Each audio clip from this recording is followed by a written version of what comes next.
म्हाळसा, म्हाळसा. बाबा तुम्ही या ना.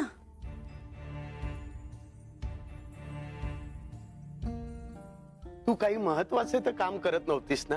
अजिबात नाही. तुम्ही बसा बाबा. राहू दे म्हाळसा. बाबा तुमच्याशी काही बोलणं झालं नाही. तुम्ही गडावर असूनही मला तुम्हाला वेळ देता आला नाही. म्हाळसा, माझ्या कानावर काही आले आहे. काय? तुम्हाला कोणी काही सांगितलं का? मायानंदाने सांगितलं. तुझ्यात आणि बानू मध्ये गुप्तपणे खेळ होणार आहे. हो, ते खरं आहे. मला तुझी काळजी करण्याचे काहीच कारण नाही म्हाळसा. तू स्वतः समर्थ आहेस. पण माझी लेक म्हणून मला तुला काही सांगायचे आहे. तुम्ही हा खेळ खेळू नको असं सांगायला आला आहात का? नाही म्हाळसा, मला वेगळेच सांगायचे आहे तुला. प्रथम मी तुझी क्षमा मागतो आणि मग सांगतो. हे काय म्हणता आहात बाबा? तुम्ही माझी क्षमा का मागता आहात? तुम्ही माझे वडील आहात. तुमचा अधिकार आहे माझ्यावर रागवण्याचा आणि मला सांगण्याचा. म्हाळसा, मी तुझ्याशी ह्या विषयावर कधीही बोललो नाही. पण आता सांगतो. तुझ्याशी श्री खंडेरायांनी विवाह केला. पण विवाहानंतर तुझ्या वैवाहिक आयुष्यात वादळ येणार आहे हे मला आधीच ठाऊक होते.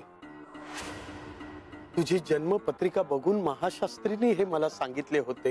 पण तुम्ही मला हे आधी सांगितले आहे. हो, पण आता हे स्वीकारायला नको का की ते विधिलिखित होतं म्हणून?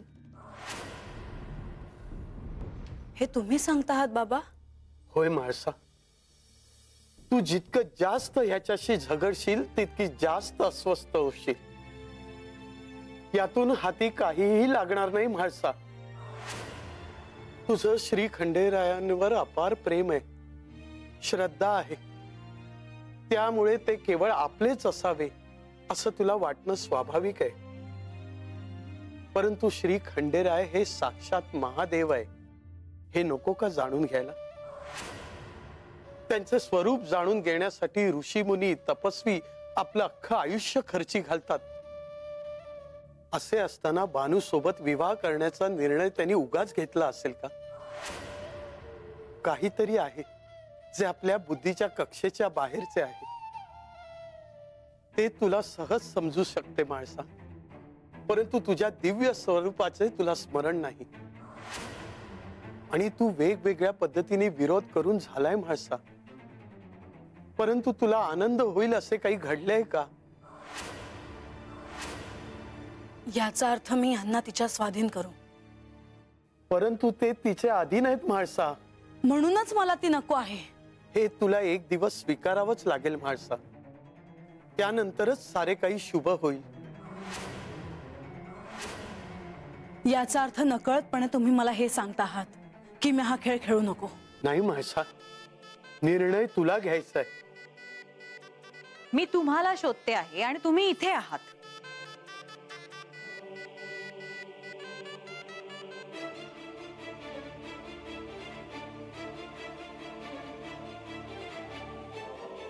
एवढे काय गंभीर बोलत होतात? काही नाही, लेकीशी बोलून झाले होते. फक्त एकच सांगायचे राहिले होते. बरे झाले आपण आलात.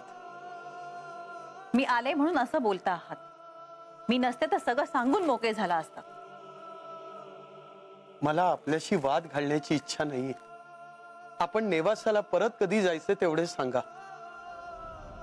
अहो बाप आहात ना लेकीचे, मग असं काय करता? इथे समोर काय वाढून ठेवलं आहे आणि तुम्ही जाण्याचीच भाषा करताय. तुम्ही इथे थांबावं याचा मी आग्रह करणार नाही. पण हा खेळ होईपर्यंत तुम्ही इथे थांबावं अशी माझी इच्छा आहे. ठीक आहे, तुझी जर इच्छाच असेल तर सारीपाटाचा खेळ संपल्यानंतरच आम्ही नेवासाला जाऊ. हो, तुम्ही जाण्याचीच भाषा करताय. पण या खेळाच्या वेळी आपण तिथे का नको हे कोण विचारणार? अहो, मुलीच्या संसारात आणखीन किती लक्ष घालणार आहात? आई, सारीपाटाच्या खेळात तुम्हाला तिथे येता येणार नाही.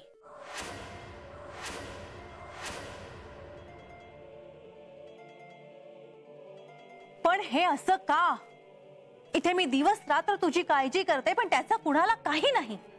याआधी एवढं सगळं घडलं, पण तू आम्हाला काहीही सांगितलं नाही. पण इथे आम्ही असताना सारीपाटाच्या ठिकाणी आम्ही जायचं नाही, याचं कारण काय? प्रत्यक्ष जन्मदात्या आई वडिलांना तू यायचं नाही म्हणतेस? अगं तिथे तुझ्यासोबत कोण असणार आहे? तुझ्यासोबत काही कटकारस्थान झालं तर ह्याला कोण कारणीभूत असणार आहे? शांत व्हा मायानंदा. अहो उगाच आकांड तांडव करू नका.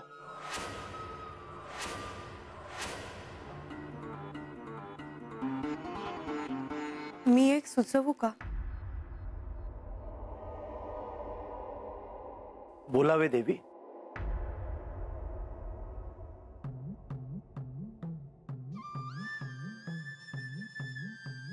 सारीपाटाच्या वेळी आपण तिथे असणं आवश्यक आहे का? असं का म्हणता आहात देवी? का कोण जाणे.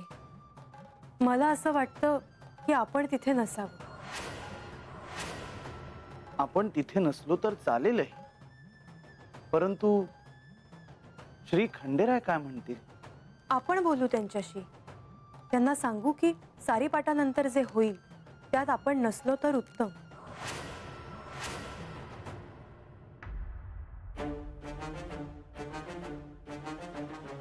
परंतु हे योग्य राहील का?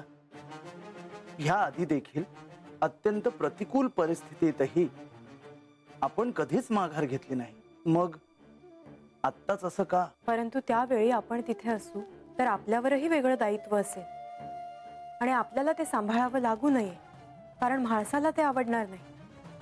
देवी, आपण सारीपाटाच्या खेळाच्या वेळी उपस्थित राहूया, कारण श्री खंडेरायांना तटस्थ राहावं लागणार आहे. परंतु म्हणून वेळ पडली तर तुम्ही हस्तक्षेप करणार आहात का? हस्तक्षेप नाही, परंतु सहाय्य करीन आवश्यकता भासल्यास. यावेळी काहीही झालं तरी तुम्ही मध्ये पडू नये असं मला वाटतं. देवी, श्री म्हाळसा देवी आणि बाणाई सारीपाट खेळणार आहेत. अत्यंत अद्भुत घटना आहे ही. त्या प्रत्यक्ष पार्वती देवी आणि जयाद्री आहेत. गतजन्मी त्यांच्या लहानपणी प्रेमाचे, मैत्रीचे, सहजीवनाचे कितीतरी उत्तम क्षण त्यांनी घालवले असतील. परंतु ही शिवलीलाच अशी आहे की आता त्या दोघी समोरासमोर सारीपाट खेळण्यासाठी येणार आहेत, आणि ते देखील त्या दोघींपैकी एकीला दूर करण्यासाठी. अत्यंत नाजूक वेळ आहे ही. तुम्ही काय म्हणता आहात ते मला समजतं आहे, परंतु तुम्ही केलेलं सहाय्य हे हस्तक्षेप म्हणूनच गृहीत धरलं जाईल आणि तेच मला नको आहे. येते मी. देवी,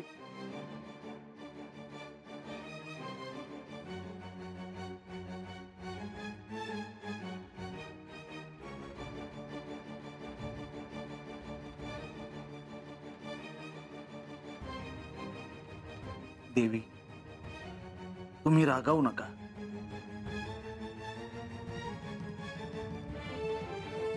तुम्ही रागावलात तर माझं कोणत्याही कार्यात लक्ष लागणार नाही.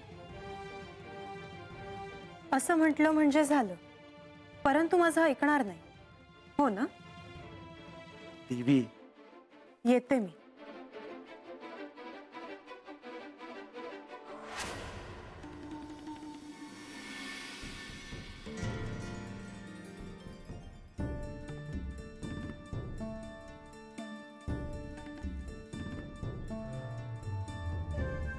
देव माझ्याकडे आलं, मला सारीपाट शिकवला. माझ्याकडे येता यावं म्हणून भुयार खणलं पार गडावरनं ते हात. कशासाठी केलं असेल देवांनी? मी जिंकावं असं मी वाटत असणारच. पण म्या ह्यो सारीपाटाचा डाव खरंच जिंकले तर माझं सपान बी पुरं होणार. म्हणजे गडावर राहायला जाणार म्या. जर ह्या सारीपाटाच्या खेळात तू जिंकलीस तर माझी दुसरी पत्नी म्हणून म्हाळसा तुला स्वीकारेल आणि जेजुरीत तुला मानाचं स्थान देईल.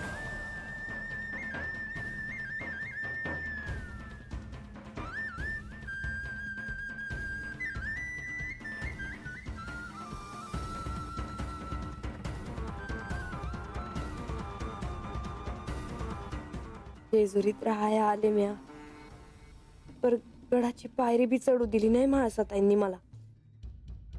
पर आता म्या जिंकले तर म्या बी गडावर जाणार, देवांसंगत तर राहणार. म्हाळसाताई मला आपलं करणार.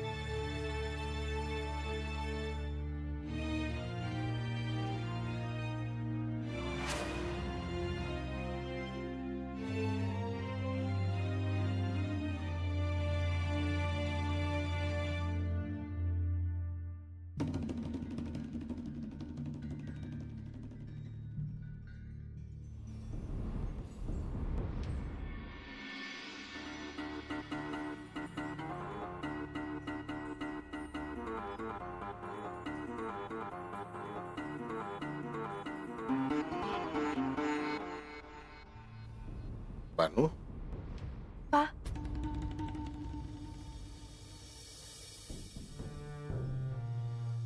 तू कवा आलास? अगं मगाशीच आलो. अगं तुझं ध्यान कुठं आहे? अगं कुठं हरवली आहेस तू? काय नाही. अगं काय नाही, कसं काहीतरी झालं. लय दिसन तुझ्या तोंडावर हसू आलं. हसतीयस काय, लाजतीयस काय? अगं सांग की काय झालं?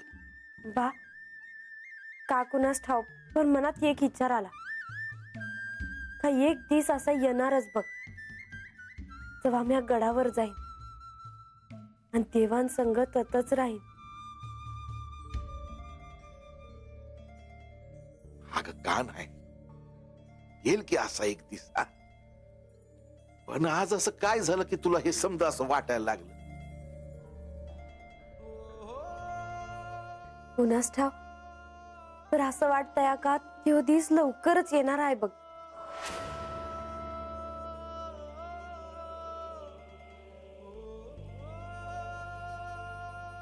लगीन झाल्या धरणं मी या वाड्यात राहते आहे. असं ताईंनी तर गडावर पाऊल बी ठेवू दिलं नव्हतं तेव्हा मला.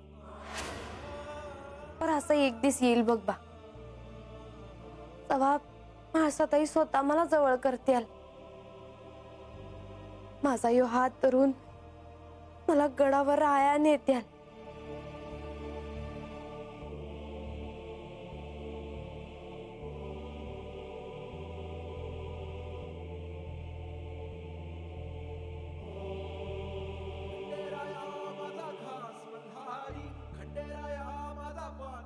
होईल, असंच होईल बघ.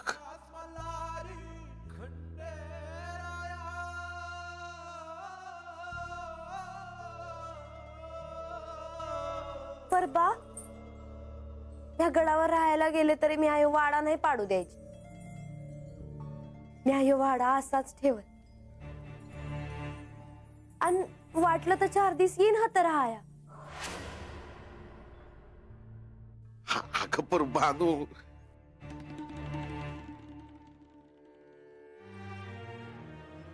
मला एक सांग, तू गडावर गेल्यावर ह्यो कशाला हवा वाडा? असा आहे हवा बा, असा आहे हवा. अरे माझ्यासाठी एका रात्रीत बांधलेला वाडा हाय ह्यो. या वाड्यात कसं दिस काढला हाय म्या मलाच ठाव. म्हणजे नसती तर म्या काय केलं असतं कोण जाणे. पर ह्यो वाडा माझा आहे आणि म्या तो अजिबात पाडू द्यायची नाही. बर बर. आणि बर का बा, ह्या गडावर राहायला गेले ना का तुला बी माझ्या संग गडावर यायचं आहे. महासताईंची कशी वेगळी जागा आहे तशी माझी बी असणार. आणि राजवाड्यामध्ये म्या देवन महासताईं संग मोहर बसणार. असं होईल ना बा? सांग ना, असं होईल ना? होईल होईल बान. मला बी असंच वाटतंय बघ की असंच होईल. म्हणजे कवा धरणं. बर तसं काय घडं ना बघ.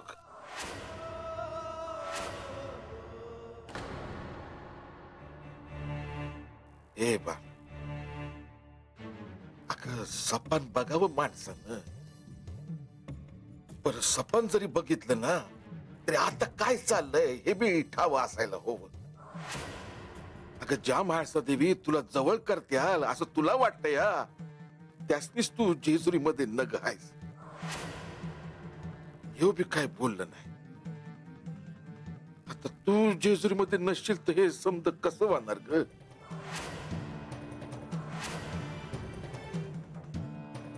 लय दिस झालं बघ, माझं म्हणणं थाऱ्यावर नाही. काहीतरी विपरीत घडणार आहे असं वाटतंय मला. अगं तेच तुला मी सांगाय आलो, पण तू हसत होतीस तर म्हटलं राहू द्या. पण तू जसं सांगत गेलीस ना काळजी वाटली, मनावर दडपण आलं माझ्या. पा, अरे असं कशापायी बोलतो आहेस? समजा ठीक होईल बघ. अगं झालं तर चांगलंच आहे की, मनात तसं वाटत नाही बघ. काय नग ते व्हाया नग माझी चाल.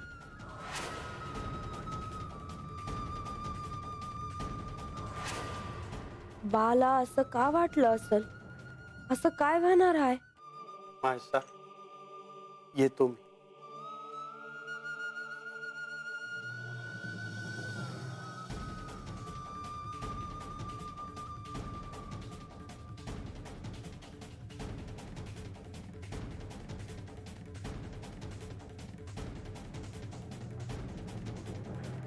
तिम्माशेठ, आपण गडावर असून आपली भेट नाही. देवा, मीच आपल्या भेटीला आलो नाही. आपण इथे असल्याचं कळलं म्हणून मी स्वतः भेटायला आलो.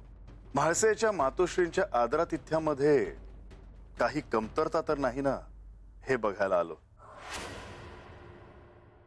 असा विचार देखील आपण करू नये देवा.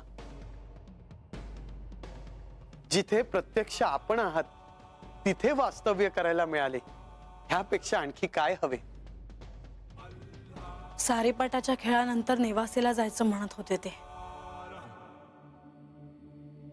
तुम्हा उभयंतांना मी पुन्हा सांगेन की तुम्हाला आनंद वाटेल तितका वेळ इथे राहा, कोणताही संकोच बाळगू नका. मला आपल्याशी थोडं बोलायचंय. त्याची काही आवश्यकता आहे का? हो, त्याची आवश्यकता आहे. आपण निसंकोच होऊन बोलावे. मी आपल्यासाठी काय करू? सारीपाटाच्या या खेळाचा आपण एवढा मोठा घाट घातला आहे, पण आम्हाला त्याची कल्पना नव्हती. हो, पण माणसाने सांगितले होते ना आपल्याला. तिम्माशेठ, त्यांना बोलून द्यावे. या खेळात म्हाळसा जिंकली तर बानू जेजुरी सोडून निघून जाईल. पण जर असं झालं नाही तर आमच्या लेकीला आयुष्यभर तिच्या सोबत राहावं लागेल. म्हाळसेच्या अनुमतीशिवाय ह्यामधलं काहीच ठरलेलं नाही. आणि जर म्हाळसेला हा खेळ नको असेल तर हा खेळ होणार नाही. नाही,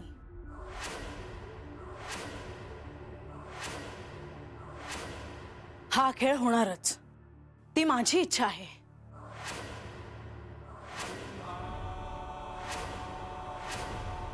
पण या खेळाच्या वेळी आम्ही तिथे उपस्थित का नाही राहायचं?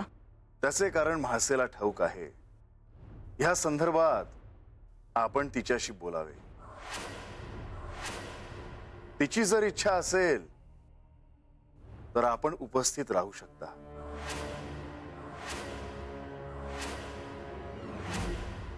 आई, या संदर्भात मी तुझ्याशी नंतर बोलते. येतो मी. आपल्याला माझ्याशी काहीही बोलायचं असल्यास आपण मला केव्हाही भेटावे.